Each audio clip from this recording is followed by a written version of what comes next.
El pueblo ya estaba cansado de pagar impuestos. Y desde el tiempo de Jesús se mantuvieron ellos en diferentes partes del mundo, exiliados, lo que se conoce como la diáspora judía, como resultado de que ellos violaron el pacto. Mira que dice Isaías 54:5. Quiero que usted entienda esto, porque esto es poderoso. Isaías 54:5 dice: por eso yo amo la palabra, porque la palabra de Dios es exacta. Este libro no lo escribió el hombre, este libro lo escribió Dios. Aunque Dios escogió a 40 hombres, pero esos 40 hombres simplemente fueron instrumentos de Dios. El autor de la Biblia es Dios. Y esta profecía se cumplió cronológicamente al pie de la letra. Esas primeras 69 semanas se cumplieron cronológicamente. 483 años cronológicamente. Hoy en día ya han pasado 2583 años desde que se cumplió esta profecía.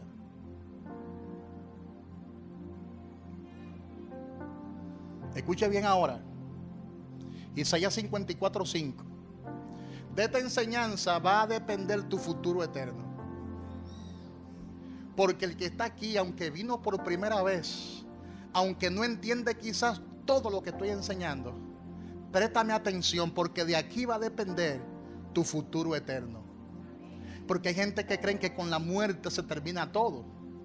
No, tú estás muy equivocado. Con la muerte comienza todo. Porque la muerte le abre paso a la eternidad. Busque en YouTube muchísimos reportajes de personas que han muerto. Estaba yo viendo anoche una joven que no creía ni en su sombra, estudiante de psicología en Europa. Tuvo una complicación de salud. Entró bacteria a su sangre. Esta muchacha nunca había visitado la iglesia. Nunca tuvo un familiar que le hablara de Cristo. O sea, que de religión ella no tenía absolutamente nada. Hay mucha gente que nadie nunca le ha predicado a Jesucristo. Nunca. Pero para que usted vea que la misericordia de Dios es grande. Ella se murió clínicamente. La joven murió, colapsó. Busque ese testimonio por YouTube.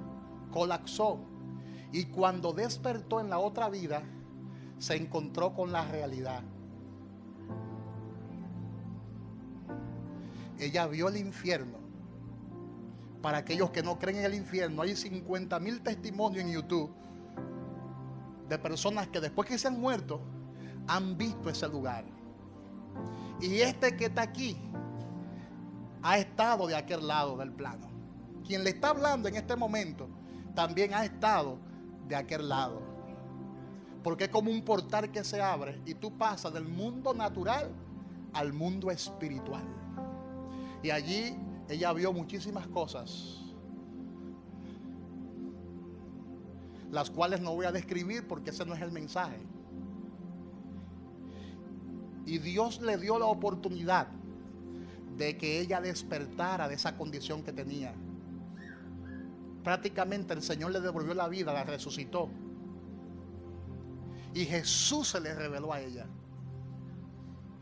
Te estoy hablando de una persona que no tenía absolutamente nada de religión en su mente. Porque usted dirá, no, eso quizás su padre le habló y eso quedó en su subconsciente. Quizás su abuela le habló de Cristo. No, a esa muchacha nadie le habló de nada. Y Jesús trató con ella. Eso pasó conmigo hace mucho tiempo. Mi lengua estaba pegada al paladar.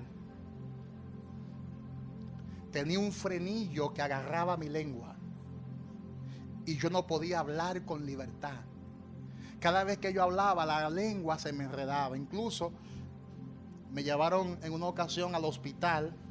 Me cortaron el frenillo. ¿Y qué va? Seguía arrastrando la lengua.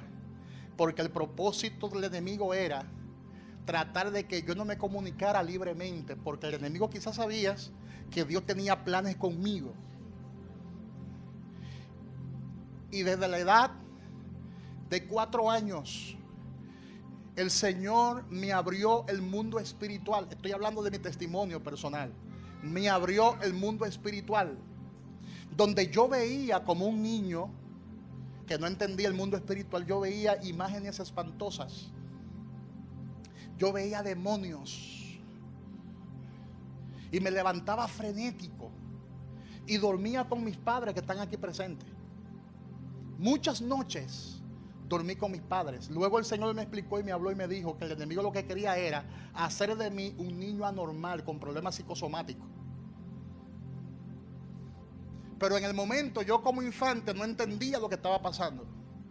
Yo simplemente veía esos demonios, esas imágenes, y la veía con tanta frecuencia que hasta me acostumbré a ver ya esos demonios que entraban a mi habitación. Yo dormía en una cama cuna de madera grandísima y ahí esos demonios se aparecían. Yo no sé por qué, cuál era su propósito, pero no era bueno, porque Satanás vino a matar, a robar y a destruir.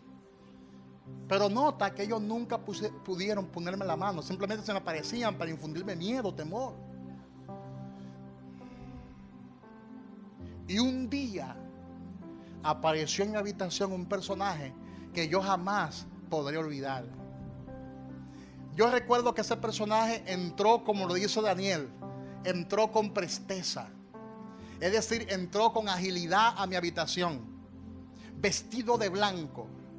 El rostro le resplandecía tanto que apenas podía distinguirlo. Yo no sabía ni lo que era un ángel, yo no sabía lo que era un demonio, simplemente yo veía las imágenes. Y ese día entró ese personaje que con su resplandor iluminó toda la habitación. Y se acercó y me dijo: yo soy Jesús y he venido aquí para sanarte. Y con este dedo tocó mi lengua y me dijo: te desato la lengua para que predique mi palabra.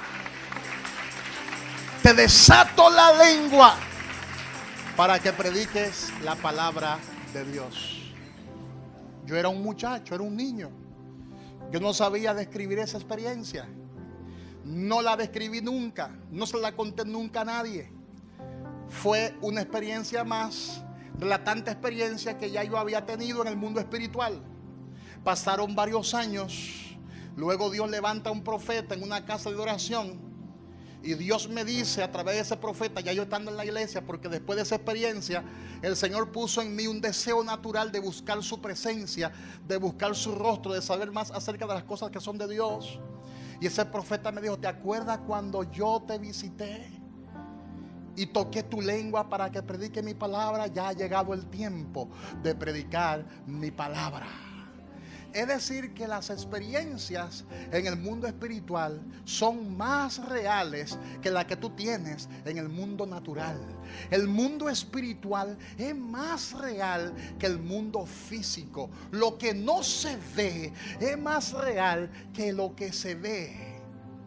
Por eso le digo que esta enseñanza, si usted la asimila y la recibe en tu espíritu, esto te va a garantizar a ti con quién tú vas a pasar la eternidad. Porque hay gente que no reciben a Cristo en su corazón porque no entienden. Porque tú le preguntas: ¿tú amas a Cristo? Sí, yo lo amo.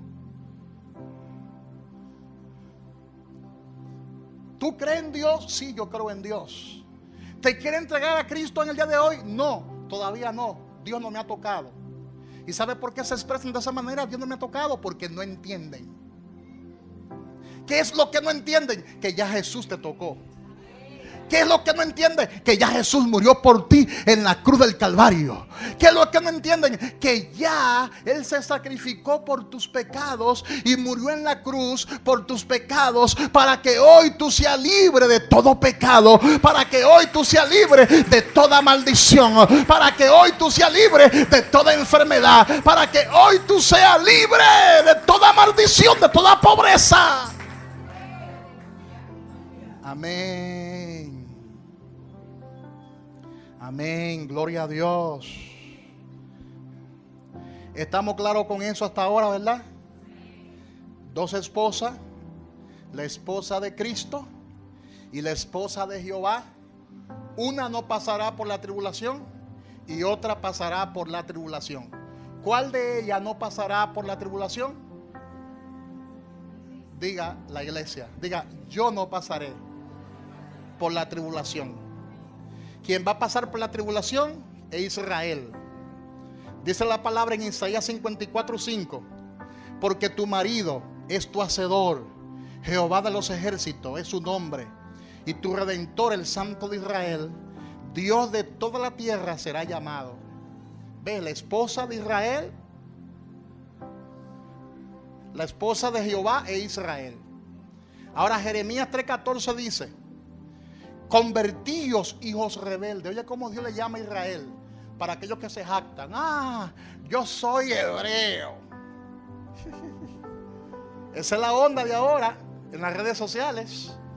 Yo soy hebreo, yo entiendo la Torá, yo entiendo el Talmud, yo entiendo las tradiciones judías y la cultura judía.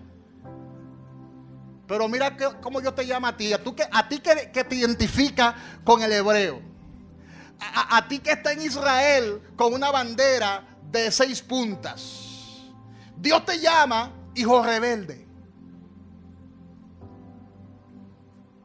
Jeremías 3:14, convertíos, hijos rebeldes, dice Jehová, porque yo soy vuestro esposo, y os tomaré uno de cada ciudad y 2 de cada familia, y os introduciré en Sión. O sea, lo que él introdujo en Sión en el año 1948, donde Israel volvió a convertirse en una nación, toda esa gente que ahora mismo está peleando en la franja de Gaza y que forman parte del pueblo de Israel, el Señor le llama hijos rebeldes.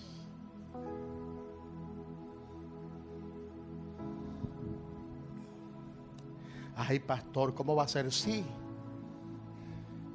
Mira por qué. Jeremías 3, del 6 al 8.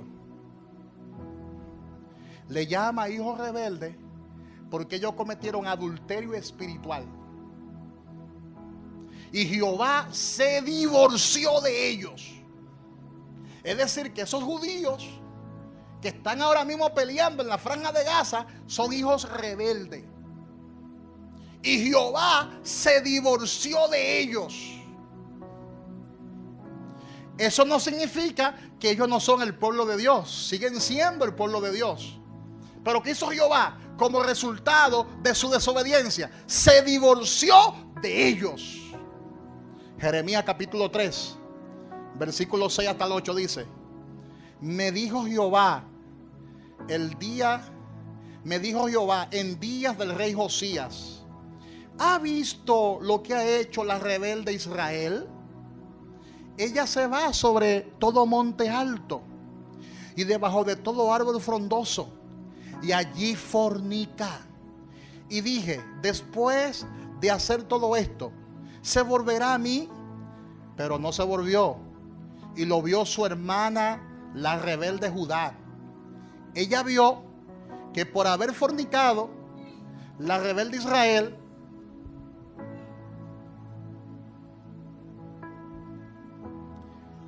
esto da ganas hasta de llorar, lo que pasó ahí. Ella vio que por haber fornicado, la rebelde Israel, yo la había decidido, yo la había despedido y dado carta de repudio. Pero no tuvo temor la rebelde Judá, su hermana, sino que también fue ella y fornicó. Jeremías 31:32 dice, para aquellos que se cuestionan por qué este pueblo es tan odiado en el mundo, por qué lo odian tanto, por qué que odian a Israel tanto, por qué que destenta tanto a Israel. Hitler mató 6 millones de judíos. ¿Por qué? Porque no se arrepintió de su rebeldía.